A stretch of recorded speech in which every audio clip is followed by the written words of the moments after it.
Terve, mä oon Rouhiaisen Kirsi ja mä oon yksi johtamisen ajankohtaisteeman opettajista. Tässä näkökulmia johtamiseen digiajassa opintojaksolla. Ja niin kuin näet, niin mä oon täällä luonnossa. Täällä on pikkasen kylmä keli, mutta halusin kuitenkin ottaa pikkasen erilaisen näkökulman tähän oppimiseen ja opettamiseen tämän kurssin tiimoilta. Kerron sulle pikaisesti, että mikä on tämän mun osuuden tarkoitus.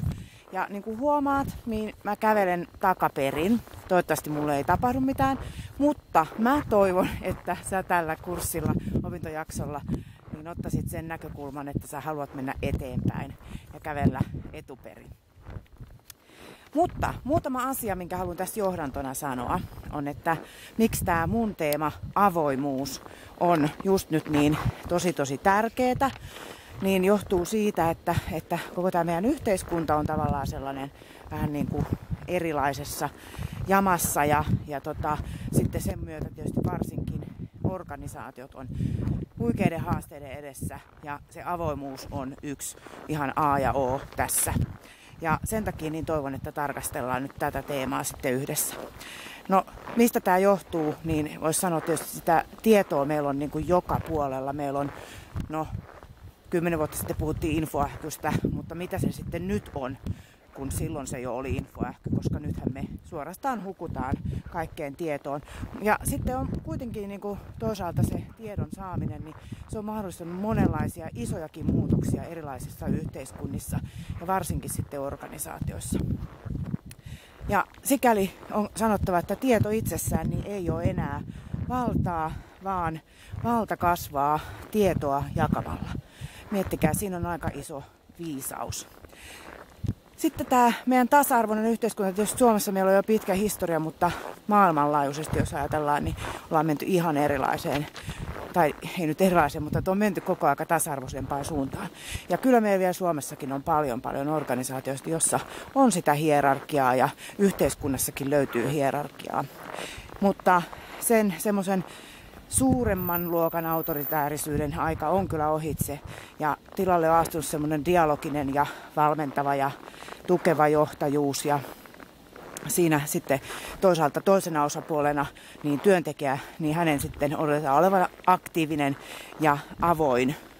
Ja sitten se kaikki edellyttää tämmöistä yhteistyön tekemistä, yhteisöllisyyttä ja yhteistoiminnallisuutta.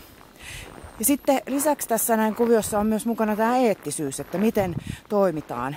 Odotuksena on, että organisaatiot toimii ja koko yhteiskunta toimii avoimesti ja sitä läpinäkyvyyttä tietysti voidaan vaan tämän avoimuuden kautta lisätä. Sitten avoimuus, niin loppupelissä, jos nyt ajatellaan minkälaisia haasteita meillä on tässä Suomen maassakin tällä hetkellä, niin avoimuus oikeastaan niin se mahdollistaa just sitä, mitä tarvitaan nyt. Eli luovuutta ja innovatiivisuutta. Ja sen lisäksi sitten, kun tässä tämä luovuus avoimuuden kautta lisääntyy ja innovatiivisuus, niin se mahdollistaa muutoskykyisyyden. Eli organisaatiot kykenee sitten sopeutumaan näihin isoihinkin muutoksiin. Ja tavallaan siinä on se kuvio, että monesti esteeksi voi muodostua just tämä, että jos mä tiedän, niin mä en kerro sulle. Mutta sehän on just toisinpäin, että jos mä tiedän ja sit säkin vielä tiedät, niin se ei ole keneltäkään pois, vaan että me kaikkihan siinä voitetaan siinä kuviossa, kun me jaetaan tietoa ja opitaan yhdessä. Ja esimiestyössä ja alaistasolla niin se avoimuus on tosi tärkeää. Johtaja ei toimi yksin ja tähän liittyy tämmöinen moderni johtamiskäsitys tai oikeastaan postmodernikin johtamiskäsitys, tämmöinen jaettu johtajuus ja tosi paljon siihen liittyy tiimijohtajuus ja siitä sitten kollegani Ilkka tästä virtuaalitiimejen käytöstä esimerkiksi niin antaa näkökulmia tai johdattaa teet siihen.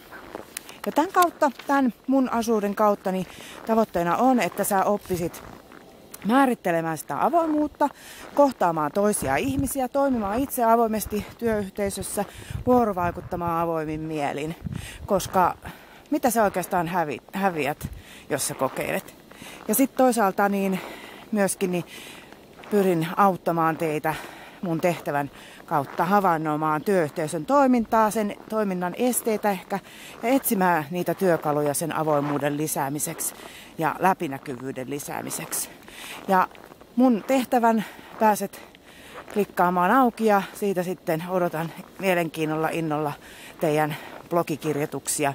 Ja saa olla yhteydessä sähköpostitse, puhelimitse, somen kautta ja ihan mielelläänkin niin saa sitten myöskin ottaa yhteyttä vaikka käymällä mun toimistossa, joka löytyy Kasarminmäen kampukselta Kouvolasta, huone 231. Mutta muuten toivotan teille oikein mielenkiintoista opintojaksoa mun osalta ja ollaan tosiaan avoimia oppimisellekin. Moi moi!